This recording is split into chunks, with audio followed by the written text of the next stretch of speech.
নমস্কার দর্শক বন্ধুগণ, আপনারা দেখছেন সবুজ বঙ্গ নিউজ। আজকে রাজ্য রাজনীতিতে আপনারা জানেন যে এবার সাগরদিঘি অর্থাৎ মুর্শিদাবাদের সাগরদিঘি বিধানসভা অন্যতম একটি বিধানসভা। তবে তৃণমূলকে হারিয়ে কিন্তু বিরোধী রাজনৈতিক দলগুলো এগিয়ে থাকতে পারে এমনটাই সম্ভাব্য না। কেননা বাইরুন বিশ্বাস উপনির্বাচনে তিনি বাম কংগ্রেসের ভোটে তিনি জয়লাভ করেছিলেন। তারপর 6 মাস কাটতে না কাটতে 1 মাসের মধ্যেই তিনি দল পরিবর্তন করেছিলেন।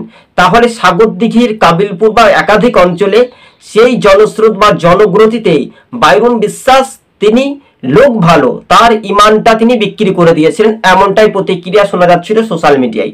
তাহলে সাগরদিঘি মডেলটা কি হতে পারে, তৃণমূল না কংগ্রেস?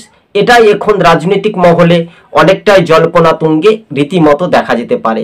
তবে সূত্রের খবর অনুযায়ী দেখা যাচ্ছে বাংলাতে শান্তি সুষ্ঠু পরিবেশে যদি ভোট হতে পারে কিনা, তাহলে তৃণমূল মুর্শিদাবাদ থেকে একাধিক আসন হেরে যেতে পারে। কেননা এর আগে একটা নমুনা তথ্য প্রমাণ দিয়েছিলেন দাপটে বিধায়ক শাসক দলের হুমায়ুন কবির।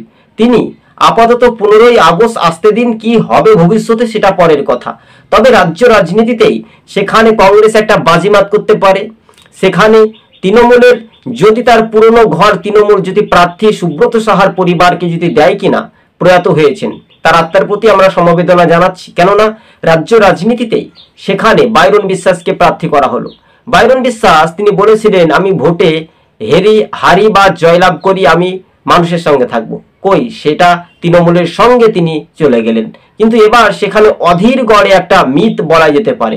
একদিকে আমাদের পশ্চিমবঙ্গে ধর্মীয় রাজনীতি চলছে, তাই না? এই ধর্ম নিয়ে রাজনীতি চলাকালীন শাসক দল তারা একটা লাভ হচ্ছে, ওপরদিকে বিজেপি লাভ হচ্ছে, মাঝখানে কিন্তু কংগ্রেস বা সিপিএম তাদের ভোটটা কমছে। এবার কিন্তু পরিযায়ী শ্রমিকরা যখন ভিন রাজ্যে আটকে থাকছেন, তার পাশে কিন্তু অধীর চৌধুরী বা অন্যান্য দল কিন্তু দাঁড়াচ্ছেন কি দাঁড়াচ্ছে না সেটা পরের কথা।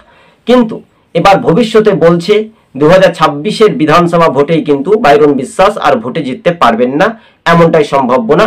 মানুষের ক্ষোভ বিক্ষোভ তো রয়েছেই, যদি তিনি পালন করতে না পারেন তাহলে ভোটাররাই পালন করে দেবেন, সেটাই একটা আকর্ষণীয় প্রভাব। আজকে ছিল আমাদের এই পর্যন্ত প্রতিবেদন। সকলে ভালো।